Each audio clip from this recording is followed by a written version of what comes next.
Menelisik hasanah kekayaan arsitektur Indonesia tak lepas dari keberadaan rumah adat. Rumah adat Jawa misalnya, terdapat 5 bentuk dasar rumah tradisional Jawa, yaitu joglo, limasan, kampung, tajuk, serta panggang P. Rumah tradisional Jawa dibagi menjadi beberapa bagian, dengan bagian depan bersifat umum dan bagian belakang lebih bersifat khusus. Pada bagian depan terdapat pendopo yang digunakan untuk aktivitas komunal dan kegiatan adat, Pringgitan sebagai area penghubung pendopo dan omah dalem. Omah dalem merupakan bagian inti rumah. Pada omah dalem terdapat 3 sentong. Sentong tengah digunakan sebagai tempat penyimpanan benda-benda berharga atau pusaka. Sentong kiwo dan sentong tengan sebagai kamar tidur atau gudang.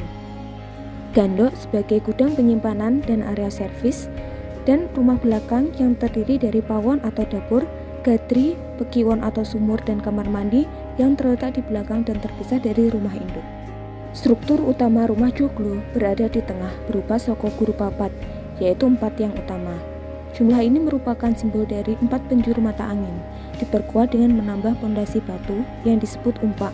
Soko guru menopang balok blandar dan pengeret, diperkuat dengan penambahan balok yang disebut sunduk. Di atasnya terdapat blandar bertingkat yang disebut tumpang sari. Konfigurasi struktur inti rumah joglo bermanfaat sebagai penahan beban lateral pada rumah. Struktur atap rumah joglo adalah gabungan bentuk limas dan persegi, diibaratkan dengan 2 gunung atau tajuk loro dan disingkat joglo. Gunung dilambangkan sebagai simbol yang sakral, tempat berkumpulnya para dewa. Usuk dan reng juga terbuat dari kayu dan ditutup dengan penutup atap berupa genteng tanah liat ataupun ijuk. Atap rumah joglo diibaratkan sebagai bentuk payung dengan pendulum yang berada di tengah berupa struktur inti soko guru papat, berguna untuk menyeimbangkan gaya saat terjadinya gempa. Adapun ornamen penghias rumah joglo dibedakan menjadi 3, yaitu motif flora, fauna, dan motif alam. Motif flora berupa tanaman sulur dan bunga, berada pada pengisi ujung dan pangkal tiang penyangga, balok bandar, sunduk, dan pengeret. Pada bagian ujung atap terdapat motif alam, yaitu makuto yang disimbolkan sebagai raja yang memberkati seisi rumah.